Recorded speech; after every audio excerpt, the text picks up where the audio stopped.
What's up, y'all? So today we are reviewing this 2023 Mazda CX-50. Once again, I have a rental car. Why? Why is this guy always getting a rental car? Because I need a new engine. What? He drives a Mazda and he needs a new engine? I'm not even kidding. Because apparently you're supposed to put this thing called oil in it or it'll blow the engine.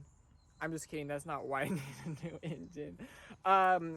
People on TikTok be like, he drives his car horrible. That's why he needs a new engine. I don't even drive my car horrible. I drive like grandma because I have no money and I need to save gas. I need a new engine because apparently the cylinder head or something, the bolts on the cylinder head were tightened too much from factory, causing it to leak a little bit of coolant, which they noticed. And I guess I need a new cylinder head and half my engine replaced. All free under warranty, of course. So this is why I've been driving while my engine's being replaced. Let's get into it. First and foremost, let's talk about this color. This is zirconium sand metallic. Damn, not me knowing the paint colors. Yep. This only comes on the turbo models. So if you see a CX-50 with this color paint, you know it's a turbo model. And this is actually a new paint for Mazda for 2023. I don't think it comes on any other model. Now, let's move on to the headlights. These are full LED headlights. Duh, it's a 2023, it's a Mazda. Mazda's been doing full LED headlights for like 6 years now. If you notice, only the outer portion of this little accent light lights up. These are the optional headlights and they swivel. I think the base models are basically the same. It just doesn't have this little LED outline right here. And then if we move down here, you get LED turn signals that fade in and out. That's supposed to mimic a heartbeat, standard on every model. And then look at here, a grill vent on a Mazda? What? No. Most new Mazdas don't actually have vents in the side. It looks fake, but it actually is real, so it'll probably cool down the brakes or something, because this is a really track-ready SUV. Like, you really need to be cooling down the brakes, because everybody's, like, stomping the brakes on this car. I'm just kidding. One thing that's interesting, look how much the headlight protrudes in. You got this interesting texture right here. It's so big, I could put my hand right here. Honestly, it's so big, look. Perfect place to put your wallet when you're parked somewhere. Let's move on to the grille. Here's one thing that I noticed. This is one of the only new Mazdas, probably the only new Mazda I reviewed that doesn't have the glass over the Mazda symbol. And then if you look down here, this area is silver, and you know this is the turbo model because it has a silver area. The non-turbo models will just have a matte black painted area. So that's how you could flex on everybody, showing everybody you got the turbo. Let's move on to the side though. Now, let's talk about these wheels. These are some 20-inch wheels. I think they're 20 inches. I like the design of them. You could also get a different wheel on the Meridian edition, which is basically like the off-road edition. Then the base models will have like a different wheel that are black. That's all I gotta say about the wheels. They're kind of big wheels. I think it affects the ride quality a little bit, but we'll get into that into the driving portion.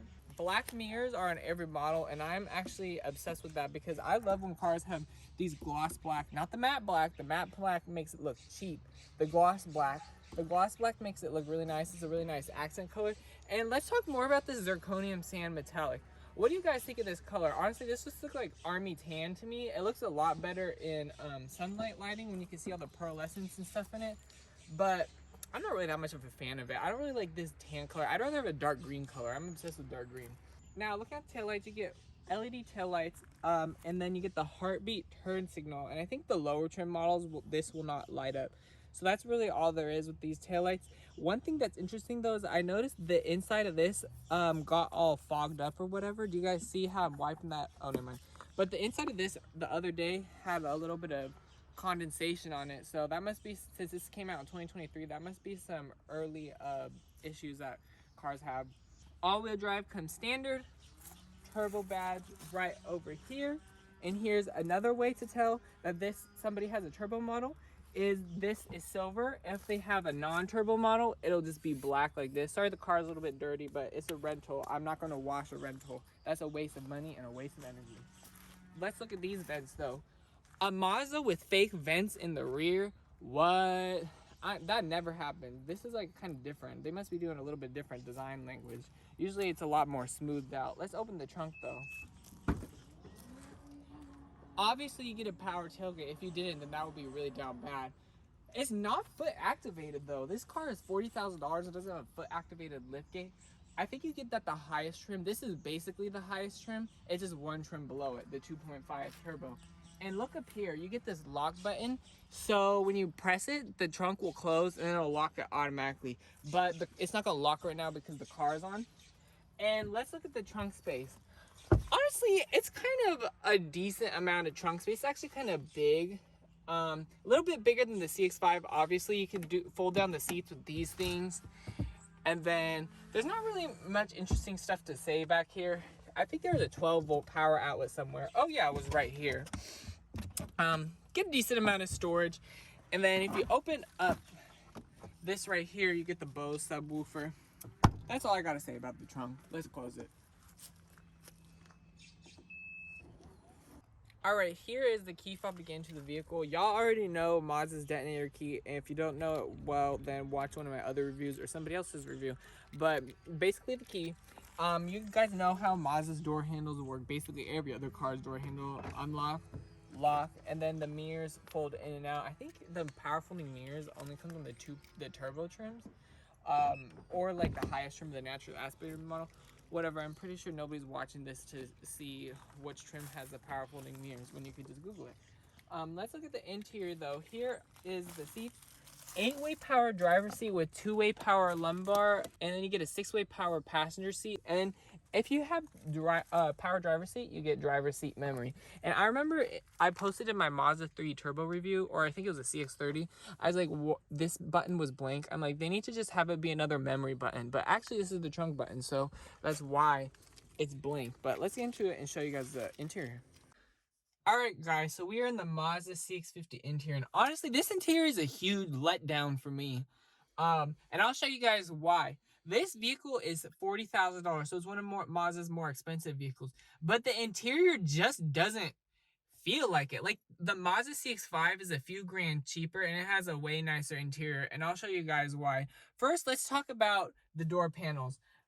This right here, do you guys see this trim? Yeah, it's gray. Most other Mazdas would have a nicer silver trim, which, I mean, I don't think this trim is bad, but compared to like a CX-5 would have a nice silver trim here. Then here, this isn't even that soft. It's nice that it looks like leather, but then when you start touching it, it's not really soft at all. Same goes for down here. It's not really soft and padded.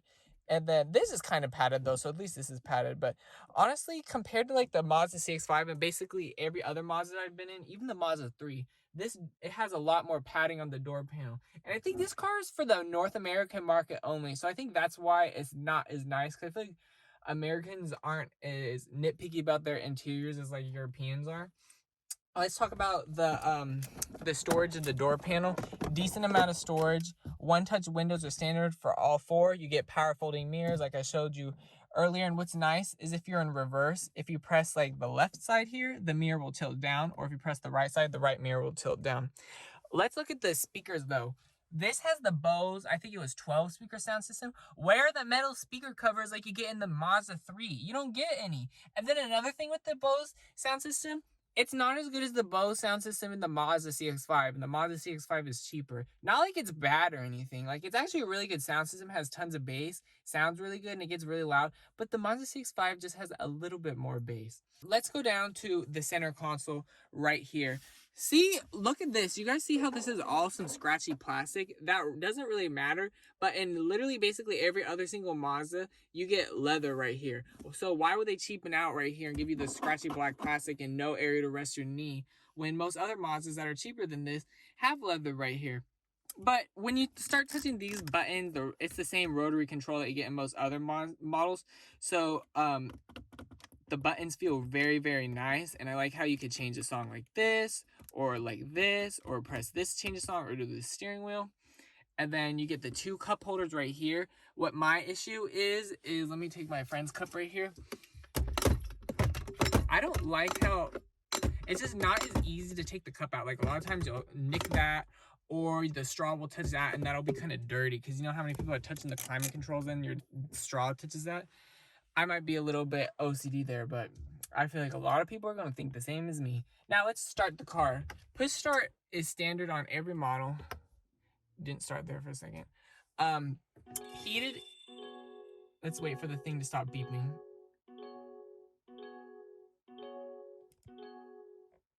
heated and cooled seats with a heated steering wheel. You get cooled seats on this 2.5 turbo model. And one thing I don't like about the Meridian Edition, which I think the Meridian Edition is like the same price as this, and it's basically the same thing, but the Meridian Edition gives you off-road suspension, I think, off-road wheels, and then you get some hood graphics. But it doesn't come with the Bose sound system, so that already makes me not want it. Not that I would buy it because I can't even afford it. But dual zone automatic climate control is not standard. All models except the base model will give you that. Heated and cooled seats.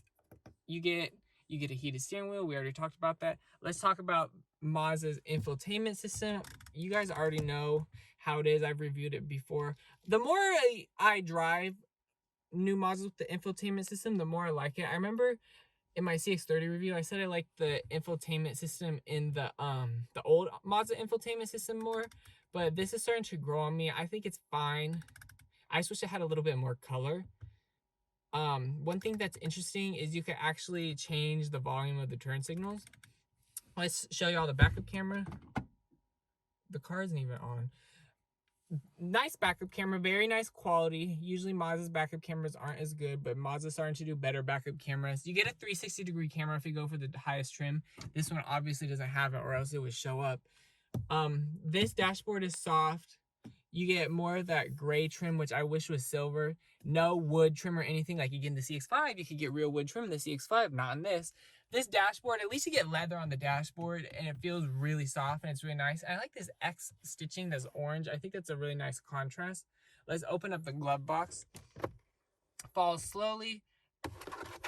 No velvet or whatever material in there. That's okay though. I'm not complaining about that. No wireless charger. You have to go for the highest trim to get that, but that's okay. It's a lower trim. No, it's actually not. This is one trim below the highest trim. This is not a lower trim. You get a little, whatever these things are called, to plug in the dash cam right here. Opening up the center console right here. You could open one at a time, but let's open both to show y'all. Y'all don't need to see my insurance card. Decent amount of storage. You can put an iPhone case in here. There's no little divider like they had, I think, in the CX-30. 2 USB ports in here.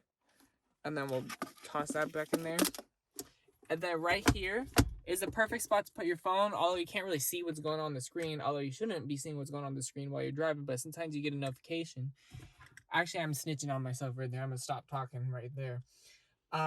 Let's go talk about the steering wheel. This is a very nice steering wheel. I love this steering wheel. I love how it looks. It's a very nice design. The leather quality is very nice. The buttons all are very nice sounding and very nice quality. I really like that. Pressing the info button lets you go through the gauge cluster a little bit.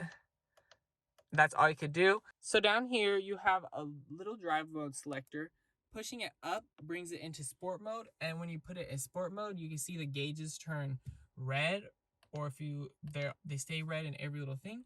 Or if you go all the way down, you could go into off-road mode. I don't know who's going to be using off-road mode. Maybe if you have the Meridian Edition.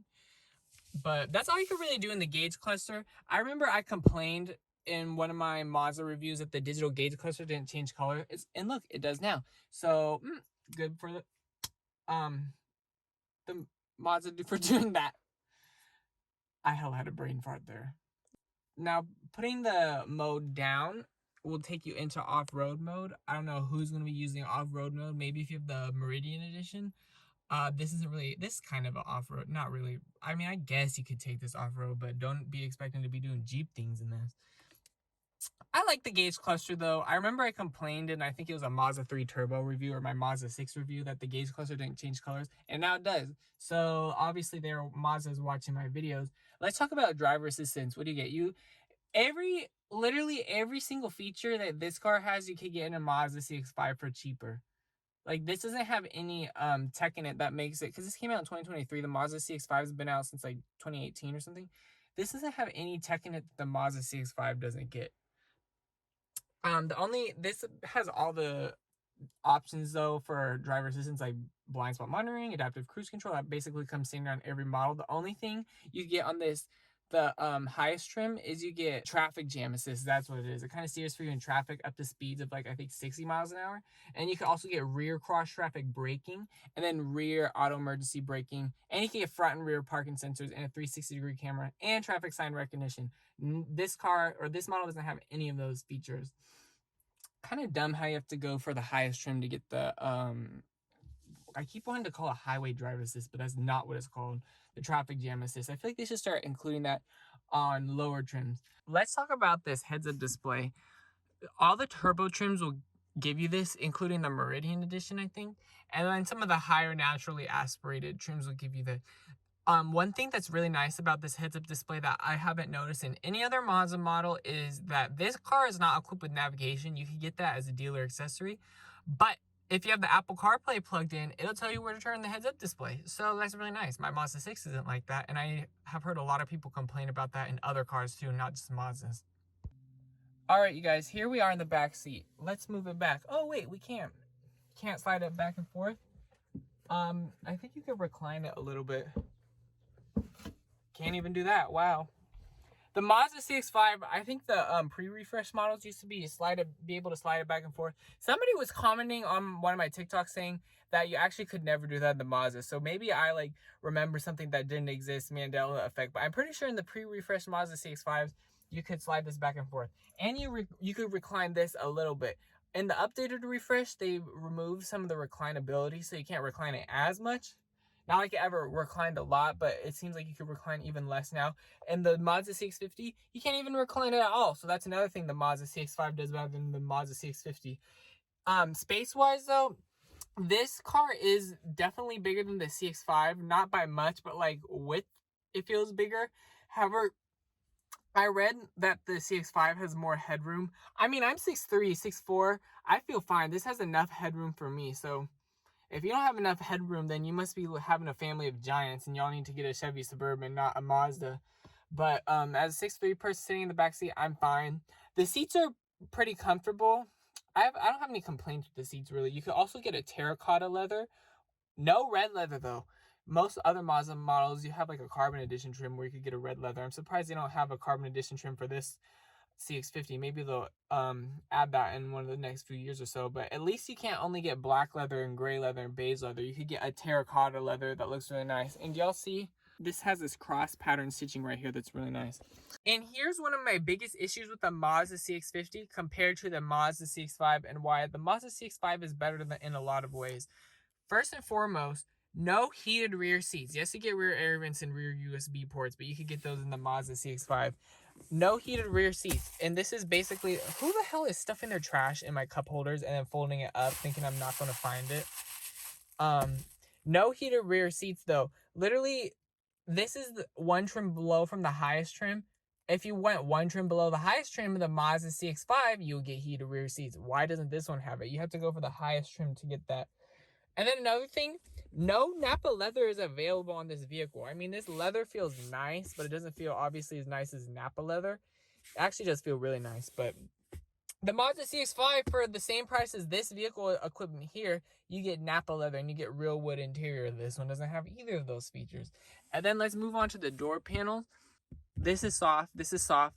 But this is some horrible scratchy plastic, which isn't really that big of a deal. But then when you compare it to other Mazda models, it kind of is. Because literally like a Mazda 3, which is half the price of this, is soft back here. And it has a nicer materials in the back seat. I don't know why. Maybe it's because a North American vehicle only. But I don't know why they had to really cut costs in the back seat of this vehicle. But at least you get one-touch windows. And you also get this lovely panoramic sunroof. And as of right now, when I'm filming this, this is the only Mazda model to come with a panoramic sunroof. Actually, a lot of trims come with this. You don't even have to go for a really high trim to get a panoramic sunroof, which is nice. But here's what's not nice. When you open it, this is how much it opens. You can't even stand out the sunroof. Literally, my Mazda 6 with a normal size sunroof can open more than this. Literally, this is like as big as my hand amount of space that you have for it to open. This really needs to open a lot more. This is actually a huge disappointment. And it looks like you got an auto dimming rear view mirror. I just noticed that, but I don't think I've seen it dim at all while I was driving. No auto dimming side view mirror though, like my Mazda 6 has. All right, let's open up the hood and show y'all what's powering this bad boy. Where is, oh, hey, the hood keeps it up itself. This is the first Mazda model I've reviewed where the hood, what is it, struts? Keeps it up by itself where you don't have to do that. What's powering this bad boy? Obviously, you get a turbo right there. This is the Mazda Skyactiv G 2.5 liter 4-cylinder turbo. We got 256 horsepower in this bad boy and 320 pound-foot of torque. But to get those numbers, you have to put premium gas in it, which I always do because I always like going the fastest. But somebody commented and said that you don't actually get the 256 horsepower if you put 91 in it. Because I live in California and all we have is 91. And somebody was saying that you don't get the cheap horsepower with 91. So I don't know. Maybe I'm not actually getting 256 horsepower. But I do put 87 in it every once in a while. And I noticed that it does feel quicker on the 91. So we'll see. But what MPGs do you get? You get 21 in the city and 29 on the highway. Or actually, I think it might have been 22 or 23. I don't know. I'll put it on the screen. But 21, 22, 23 city. And I know it was 29 highway. Honestly, I haven't really been able to achieve those numbers. I drive it pretty slow, but mostly what I've been getting is 19 to 20 around town. Let's get into it and drive it and show you guys how it drives. All right, driving the Mazda CX-50. First thing I want to talk about is ride quality. This has a torsion beam in the rear where a Mazda CX-5 has, I think, a multi-independent suspension in the front and the rear. This, I think, is a multi-independent, I don't know, in the front. I don't know that much about suspension, so I'm not going to act like an expert when I'm not, but that's just what I was reading, and I was reading the differences between them. And the torsion beam isn't as good because it makes the handling a little bit worse and the ride quality a little bit worse, but it's cheaper and it saves more space, so that's why they did it. But driving it, honestly, the ride quality is what I noticed between the CX-5 and this has a way worse ride quality. I think that torsion beam in the rear, maybe the wheels on it make it a little bit worse, but you do feel the bumps in the road. Like you go over a little bit, like, you know, we just ran over, this road isn't the best, and you can kind of feel every little crack and stuff in the road. It's not like it beats you up, obviously, but the Mazda CX-5 has a lot softer ride quality. Let's talk about price. How much does this car cost? This car costs $40,000, and you could get a fully loaded CX-5 for the same price, and it has a few more features. So you pick and choose what you want. Now, I also want to talk about the iStop, which I didn't really mention in the video. There's a button for it. What is iStop? iStop is basically Mazda's version of auto start stop, and honestly I really like it because in a lot of car reviews, maybe not a lot of them, but in some car reviews, people be like, I don't like the auto start stop because you can't turn it off. A lot of people hate auto start stop for some reason. I don't mind auto start stop, but this one you can turn it off. There's a little button, you just reach over and press it. You don't have to go through any menus to get it, and what's nice about it is it doesn't always turn on. So if you pull up to a stoplight and you don't want it to turn on, you don't have to press your foot down all the way on the brake. It only turns down if you press the brake pedal and then like there's like a little click or something, and then that's when it'll turn on. So if you don't want it to turn on, then you just don't put your foot down all the way. Okay, let's talk about the brakes. I don't mind these brakes. These brakes stop quick enough. Ooh, the sun's in my eyes and it is glaring on their windshield, and I'm not going to see a pedestrian if they're in front of me. No, I'm just kidding. The brakes are good enough. I remember I complained in the Mazda CX-30 review that the brakes weren't responsive enough. These brakes are responsive enough. I don't have any issues with the brakes. They stop fine. What was the other thing I want to talk about? Fuel economy. I've been averaging about 20 mpg. That's kind of basically what you kind of get. Another thing that I noticed compared to the CX-5, oh, this is what I forgot to talk about under the hood. I think the Mazda CX-50 uses a new type of turbo. Mazda changed the turbo, and I think you could definitely tell that when you drive this, because this feels like it's tuned a lot quicker than other Mazdas that I've been in. Like, most Mazdas, I think they use like a small turbo, and then you kind of like barely press the gas and it barely moves. But this one, you barely press the gas and this thing's kind of like shooting off and like accelerating pretty quickly when you're not necessarily needing to be. Not like you can't accelerate slow, but like this is just tuned to accelerate quickly kind of. And this does, when you do performance driving, this feels, I think, a tiny bit slower than a CX-5, even though they weigh basically the same. But how it's tuned, this feels pretty quick. Like, you're always going to be feeling like you're always just probably going to be accelerating quicker than most people in this car, because quite frankly, you barely push the gas down, all the torque is just rushing you away from everyone. And it's like that at highway speeds too. You know, we're not going to go on the highway and show you this, but I've driven this on the highway. This has enough power on the highway. It doesn't feel sluggish at all.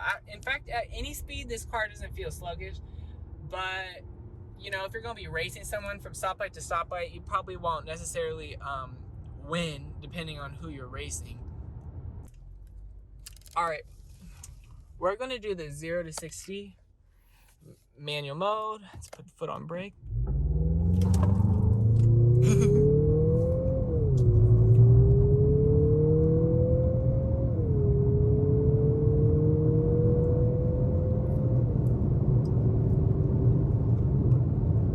Was quick. That actually put us back in the seat a little bit. I should have done the traction control off. This car has a traction control off button. That's one thing the Mazda CX-5 doesn't have anymore. Honestly, that was pretty quick. And sport mode, yeah, I felt healthily quick. I think it does 0 to 60 in around 7 seconds. But let's get into the handling part of the video now. Oh, of course, there's somebody in front of us, so we can't do it that well. Let me get the sunglasses out. The sun's in my eyes, but we're on the perfect road to test out the handling, and this is where the CX-50 absolutely destroys the CX-5. This handles really good.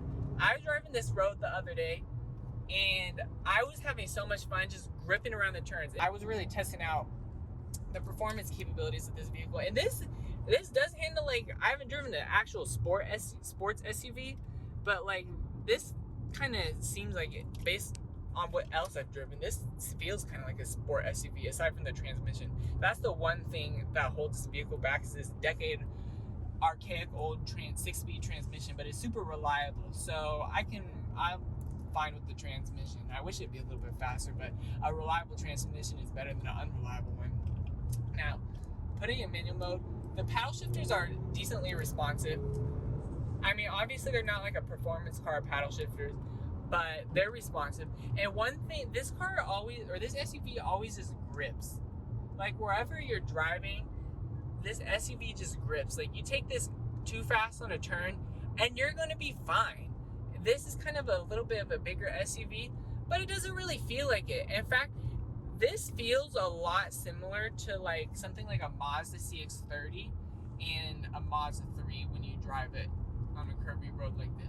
You just feel it taking up the space on the road, but it doesn't really necessarily lean, and it could do some sharp, precise turns.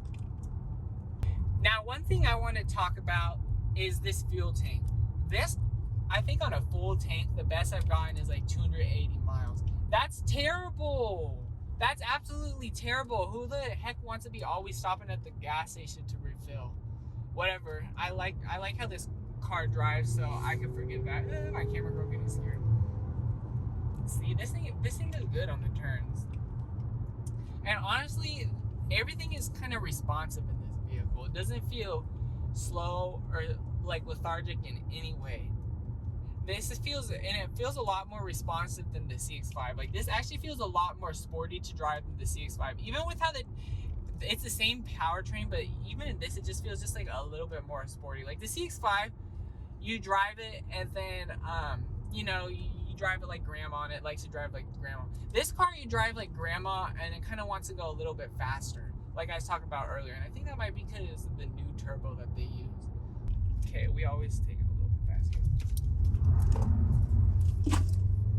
Damn, didn't that do really good? I've already driven this car on this road before. Don't y'all think I'm just being stupid. I already have tested out the capabilities of this car on this road, so I know what it's. Well, that doesn't mean you're not. You're right, I am being kind of stupid. There's a mudslide there. Overall though, how much does this car cost? $40,000. I'm be honest, I feel like there's some better cars for the money. Oh, like this car competes with something like an old Ford Edge. Nobody's really buying that anymore unless you're getting $7,000 off MSRP. Nissan Murano, once again, just as old as the Ford. You can also get Hyundai Santa Fe Calligraphy. That's probably what I would get. I haven't driven that, but that has a little bit more features than this, a little bit better tech, and it's basically just as luxurious. And you get Hyundai's long warranty, and you can get it in a hybrid, and it's a little bit faster than this if you get the 2.5 turbo. I'd probably get that. The Honda, not the Trail Sport, whatever it's called, the Honda Passport or whatever, that competes with this. That's basically just a Honda Pilot with 5 seats, a little bit older. This is kind of one of the only really new vehicles in the, whatever this is, mid-size to large SUV class. Honestly, my thing is, why did we get this class of vehicle? Because for the same price, you can just get a 7-seater SUV. Yeah, you don't need maybe you don't need 7 seats, but like, why not just have the option? You get just as much, you get a little bit more space. Why not just have the option? You never know when you're going to want to use the 7 seats. I don't know why people love SUVs. I don't know why, really, honestly, like, not like this is a bad class of vehicle, but I really don't understand why people really buy this class of vehicle. They're like, yeah, I want a lot of space in my SUV for my dog and my camping stuff. Okay, that's true. I don't understand why not just get a 7-seat SUV. Or get a cheaper, like, just a tiny bit smaller. I feel like these SUVs are kind of expensive. Or get a luxury SUV. I don't know. That's just my opinion. I feel like this class of vehicle is a little bit expensive. And for that money, you could get like a luxury vehicle or a 7-seat SUV. And that's really my opinion on it. But do I think this is a good vehicle? Yes. I really like this car. I've been loving driving it. But if it was my money, I'd probably go for a Hyundai Santa Fe Calligraphy or the hybrid one, or I would just get a different car altogether. And honestly, would I get this or a Mazda CX-5? I'd probably get a Mazda CX-5 just because it's a little bit cheaper. I love the panoramic sunroof in this, but really they drive a lot similar. Like, only if you're like really like driving them like me and driving them a lot will you notice the difference. And the CX-5 is more luxurious. I would probably wait for either get a new CX-5 or wait. Actually, I'd probably get a certified premium one. I always get certified premium. But I'd probably wait for the CX-60 and the CX-70. Those are going to be a lot nicer than this. I don't even know where this is slotting because I feel like the CX-60 is kind of the same class as this. I don't know. I haven't even seen the CX-60. We'll see how it is. But overall, yeah, I think this is a good car. But I probably wouldn't get it just because there's better cars for the money. But if you want it, I'm not going to think you made a bad choice. But hopefully you guys enjoyed this review. Like and subscribe.